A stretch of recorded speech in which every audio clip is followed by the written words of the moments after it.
जय श्री श्याम भक्तजनों। सभी भक्तजनों पर भगवान विष्णु का आशीर्वाद बना रहे।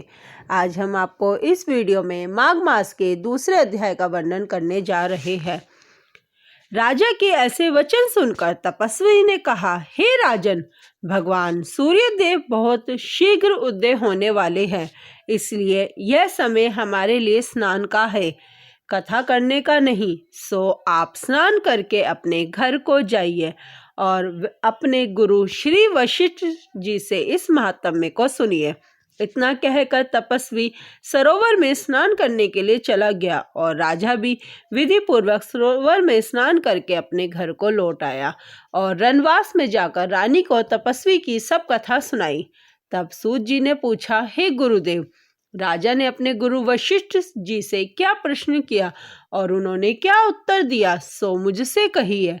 तब व्यास जी कहने लगे, हे सूत, राजा दिलीप ने रात्रि को रनवास में सुख से सोकर प्रातः समय गुरु वशिष्ठ जी के पास जाकर उनके चरणों को छूकर प्रणाम किया और तपस्वी के बताए हुए प्रश्न को अति नम्रता पूर्वक पूछा कि हे गुरु जी, अपने आचार, दंड, नीति, राज्य, धर्म तथा चारों वर्णों के चारों आश्रमों की क्रियाओं का दान और विधान, यज्ञ और उनकी विधि, व्रत व उनकी क्रिया तथा भगवान विष्णु की आराधना विस्तार पूर्वक मुझको सुनाई। अब मैं आपसे माघ मास के स्नान को सुनना चाहता हूँ, सो हे तपोधन, नियम पूर्वक इसकी विधि भी समझाइए। तब वशिष्ठ जी कहने लगे, हे राजन, तुमने दोनों लोकों के कल्याण के लिए वनवासी तथा गृहस्थियों के अंतकरण को पवित्र करने के लिए माघ मास के स्नान का सुंदर प्रश्न किया है। माघ मास में स्नान का फल गो, भूमि, तिल, वस्त्र, स्वर्ण, अन्न, घोड़ा आदि दानों तथा चांद्रायन और ब्रह्मकुच आदि व्रतों से भी अधिक फलदाता है।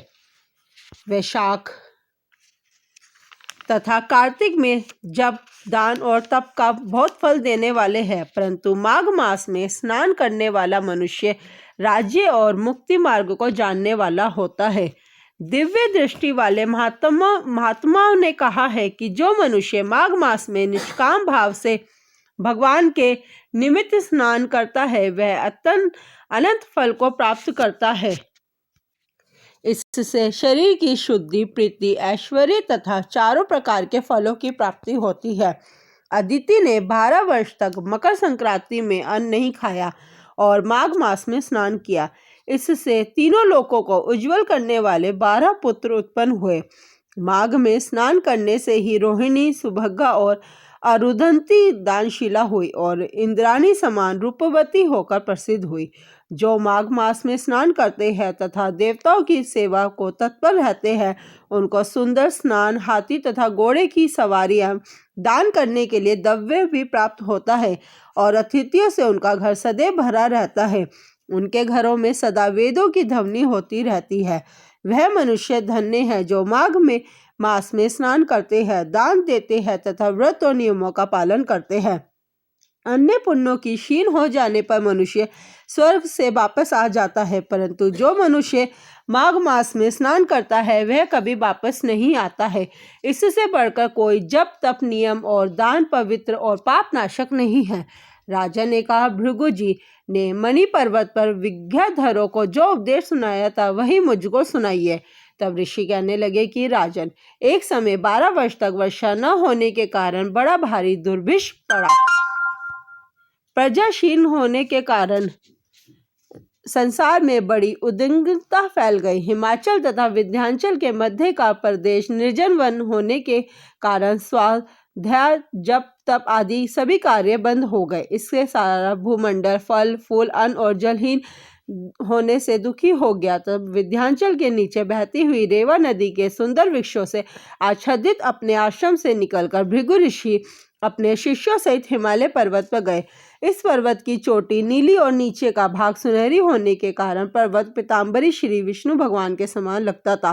पर्वत के बीच का भाग नीला और बीच में कहीं श्वेत और कहीं स्फटिक होने के कारण अति शोभा को प्राप्त था। रात्रि के समय वह पर्वत दीपकों की तरह चमकती हुई दिव्य औषधियों से पूरित किसी महल की शोभा को प्राप्त होता था। यह पर्वत शिखाओं पर बांसुरी बजाती हुई और सुंदर गीत गाती हुई किन्नरियों तथा केलों के पत्तों की पताका से अत्यंत शोभित हो रहा था। यह पर्वत नीलम, पन्ना, पुखराग तथा इसकी चोटी से निकलती हुई रंग बिरंगी किरणों से इंद्रधनुष के समान प्रतीत होता था। स्वर्ण आदि सब धातुओं तथा अनेक रत्नों से चारों ओर निकलती चमक से अग्नि ज्वाला के समान शोभायान हो रहा था।